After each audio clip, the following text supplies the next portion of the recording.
నమస్తే. నేను మీ జర్నలిస్ట్ రవిచంద్ర. ఆంధ్రప్రదేశ్‌లో కూటమి ప్రభుత్వం తీసుకొచ్చినటువంటి పీపీపీ విధానం పైన రాష్ట్ర వ్యాప్తంగా వ్యతిరేకత వస్తున్నా, కూటమి ప్రభుత్వం మాత్రం ఏమాత్రం తగ్గకుండా 4 కాలేజీలకు సంబంధించి టెండర్ ప్రక్రియ ఆహ్వానించింది. దాంట్లో ఒక కాలేజీకి, ఆదోని మెడికల్ కాలేజీకి సంబంధించి కిమ్స్ సంస్థ ఆల్రెడీ మేము టెండర్ వేసింది అని చెప్పి ప్రభుత్వం చెప్పింది. అయితే రీసెంట్‌గా వస్తున్నటువంటి వార్త ఏంటంటే, అసలు టెండర్ ప్రక్రియలో కిమ్స్ యాజమాన్యం పాల్గొనలేదు అని చెప్పి వాళ్ళు బహిరంగంగా ప్రకటించారు. అయితే ఈ వ్యాఖ్యలు నిజంగా అటు ప్రభుత్వము ప్రజల్ని మభ్యపెట్టే విధంగా ప్రయత్నిస్తుందా? లేదంటే వేరే వాళ్ళు కూడా ఇటు కిమ్స్‌ని ఆదర్శంగా తీసుకొని టెండర్ ప్రక్రియలో పాల్గొంటారని భావిస్తున్నారా? అనే ఈ విషయాల గురించి మనతో చర్చించడానికి పొలిటికల్ అనలిస్ట్ పురుషోత్తం రెడ్డి గారు ఉన్నారు. సార్ నమస్కారం సార్. నమస్తే రవిచంద్ర గారు. సార్ కూటమి ప్రభుత్వము రీసెంట్‌గా అంటే నిన్నటి వరకు ఒక చర్చ జరిగింది. ఏందంటే ఆదోని మెడికల్ కాలేజీకి సంబంధించి ఇటు కిమ్స్ అనే సంస్థ, హైదరాబాద్‌కి సంబంధించిన సంస్థ టెండర్ ప్రక్రియలో పాల్గొంది. దాన్ని దక్కించుకోబోతుందని. అయితే ఈరోజు కిమ్స్ యాజమాన్యం ప్రకటించింది ఏందంటే అసలు మేము టెండర్‌లలో పాల్గొనలేదు అని. ఈ వ్యాఖ్యలను ఎలా చూడాలంట? అంటే కిమ్స్ సంస్థ మీ టెండర్‌లో పాల్గొనలేదన్నట్టుగా వార్తలు వస్తున్నాయి. సరే, పాల్గొన్నారా లేదా అనేది పక్కన పెడితే బహుశా వారు 4 కాలేజీలు టెండర్లు వేసినట్టున్నారు. పులివెందుల, మార్కాపురం, మదనపల్లి అనుకుంటాను, ఆదోని. దీంట్లో Pulivendula, Markapuram, Madanapalle ready to start. Pulivendula medical కాలేజీకి అయితే ఫస్ట్ 2024 విద్యా సంవత్సరానికి 50 సీట్లు కేటాయించారు. ప్రభుత్వం నిర్ణయం తీసుకునే ఆలస్యం వల్ల అది అందుకోలేకపోయాం. ఎదురప్పటికి 3 కాలేజీలు రెడీగా ఉన్నాయి. ఆధుని కాలేజీ అండర్ కన్స్ట్రక్షన్ లో ఉంది. దీనికి టెండర్లు వైటే వచ్చాయని అంటారు. అసలు ఆధుని కాలేజీకి వైట్ రావడం కాదు, అసలు 3 కాలేజీలు రెడీ టు స్టార్ట్ కాలేజీలకి టెండర్లే రాలేదు అంటే దాని అర్థం ఏంటి? కాబట్టి ఆసక్తి చూపట్లేదా, లేదా జగన్మోహన్ రెడ్డి గారి హెచ్చరికలకు దృష్టిలో పెట్టుకొని చేయట్లేదా? ఈరోజు వైద్య ఆరోగ్య శాఖ మంత్రి గారు ఏమంటున్నారు? జగన్మోహన్ రెడ్డి గారు లేదా వైఎస్ఆర్ కాంగ్రెస్ పార్టీలు డైరెక్ట్ గా ఫోన్లు చేసి బెదిరించారు, మీరు వేయొద్దని అన్నట్టుగా వారు అర్థం వచ్చేట్టుగా మాట్లాడారు.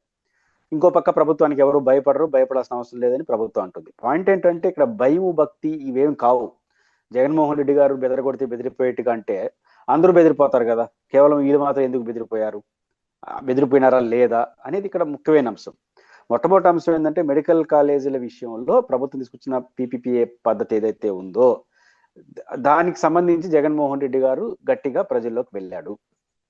జగన్మోహన్ రెడ్డి గారు ఈ విషయంలో చాలా కఠినమైన నిర్ణయానికి వచ్చారు.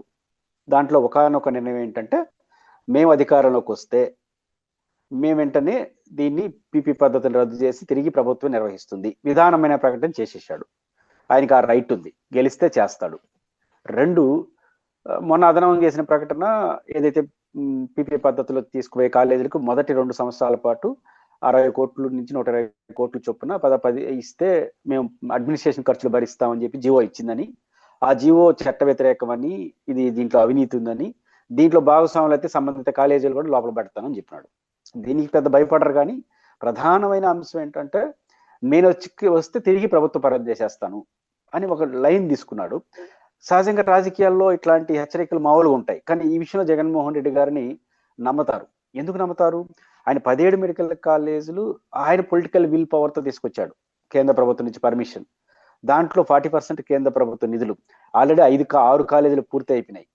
ఇంకొక 3 కాలేజీలు రెడీ టు స్టార్ట్, ఇంకొక 8 కాలేజీలు అండర్ కన్స్ట్రక్షన్ లో ఉన్నాయి. కాబట్టి అంత ప్రతిష్టాత్మకంగా చరిత్రలో నిలిచిపోయానని జగన్మోహన్ రెడ్డి, ఆంధ్రప్రదేశ్ చరిత్రలో ఎవరైనా మెడికల్ కాలేజీలు అంటే జగన్మోహన్ రెడ్డి గారు గుర్తొచ్చేట్టుగా ఆయన చేశాడు. అంతటి విలువైనటువంటి చేసిన ఆయన దాని నుంచి వెనక్కిపోడు. 2, పెద్ద ఎత్తున ప్రజల్లోకి వెళ్ళిపోయాడు ఆయన. జగన్మోహన్ రెడ్డి గారు కూడా తన నిర్ణయాన్ని మార్చుకోలేని అంతగా ప్రజల్లోకి వెళ్ళిపోయినాడు. ఇప్పుడు జగన్మోహన్ రెడ్డి గారు రాజకీయ అవసరాల కోసం ప్రయత్నం చేసి రేపు వెనక్కబోదంటే కుదరదు. ఎందుకని 1,04,00,000 మంది సంతకాలు పెట్టారు. అది కూడా మామూలుగా కాదు. ఒక అప్లికేషన్, ఉద్యోగానికి నియామకాన్ని పోతే అట్లా అప్లికేషన్ రాస్తారు, అట్లాంటి అప్లికేషన్ లో పెట్టించినాడు.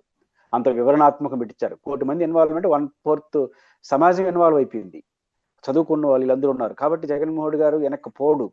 కాబట్టి విధానపరంగా జగన్మోహన్ రెడ్డి గారు ఎప్పుడైతే తిరిగి తీసుకున్నారో, రవిచంద్ర గారు బేసిక్ గా మీరైనా నేనైనా ఒక ప్రైవేట్ పెట్టుబడి ఎందుకు పెడతాం? ఈరోజు 4 రూపాయలు పెడితే రేపు 10 రూపాయలు రావాలని.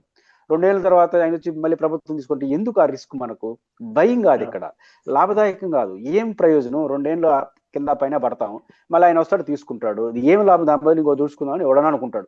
మినిమం సెన్స్ ఉండేవాడు. బిజినెస్ మెన్లకి ఎక్కువ సెన్స్ ఉంటుంది. కాబట్టి ఖచ్చితంగా ఈ కారణంగానే జగన్మోహన్ రెడ్డి గారు తిరిగి తీసుకుంటామన్న నిర్ణయం కారణంగానే ఎవరు ఆసక్తి చూపట్లేదు. ఇది ప్రాథమికమైన అంశం. రెండో అంశం ఇక్కడ పీఠముడి పడిపోతా ఉంది. జగన్ ఏమో తగ్గడు, ప్రభుత్వం ఏమో ముందుకు పోక తప్పదు. ఎందుకని? ప్రభుత్వం పీపీఏ పద్ధతిలో ఫస్ట్ అనౌన్స్ చేసినప్పుడు జగన్మోహన్ గారు వ్యతిరేకించినప్పుడే కొంత పునరాలోచన చేస్తుంటే దట్ ఈస్ డిఫరెంట్ ఇష్యూ.